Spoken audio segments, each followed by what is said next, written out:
Good afternoon, everybody. Thank you for joining me. I'm Rolene Marks. This is the Israel Brief brought to you by Lay of the Land, where we take a look at those top stories making headlines in Israel and beyond.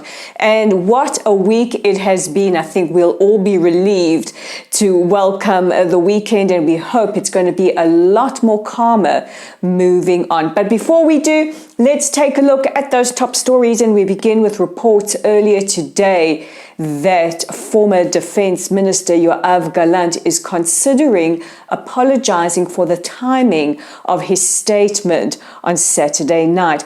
Now, just to recap what set off a news week of unprecedented events, the former Defense Minister, after Shabbat ended on Saturday night, addressed the nation, and he said that he believes there should be a pause to the judicial overhauls. He says that at the moment they pose a threat to Israel's national security.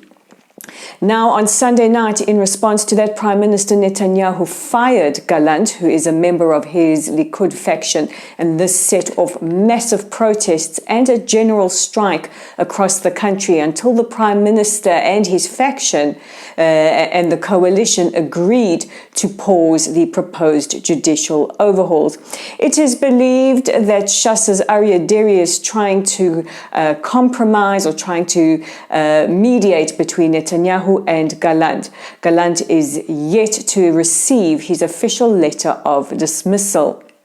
Meanwhile, earlier today, he warned that Israel is in a very complex security situation. The chairman of the National Unity Party and former Defense Minister Benny Gantz has called on Gallant to be reinstated as Defense Minister. Syria has blamed Israel for a series of airstrikes last night on Syrian army positions, injuring 2 soldiers.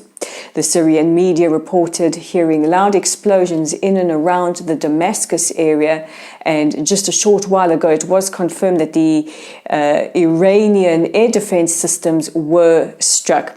Now, Israel does not comment on these stories or all these events, but is believed to strike Iranian targets trying to attack Israel or compromise Israel's national security. In more positive news, and hey, we need some positive news, over 20 people from African and Arab states have gathered in Jerusalem for a 3-day conference hosted by the Jerusalem Center of Public Affairs. The representatives come from countries, many of whom don't have formal relations with Israel, and represent various think tanks and diplomacy organizations.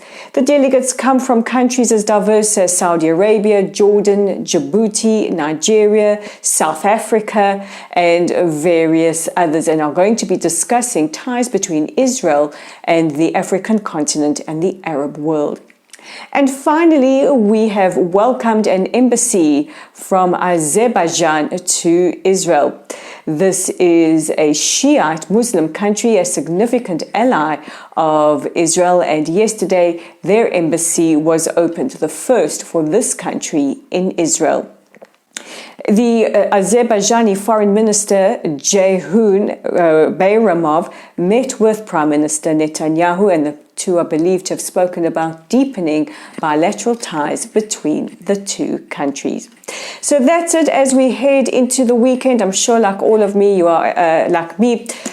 Listen to me. You are all exhausted after what has been a truly news-heavy week. We all deserve a good rest. But if you are looking for good material to read, look no further than our website at www.layoftheland.online. Our Facebook community can be found at Lottle's site. We would love it if you like us, follow us, share our content, and we're on YouTube at Lay of the Land.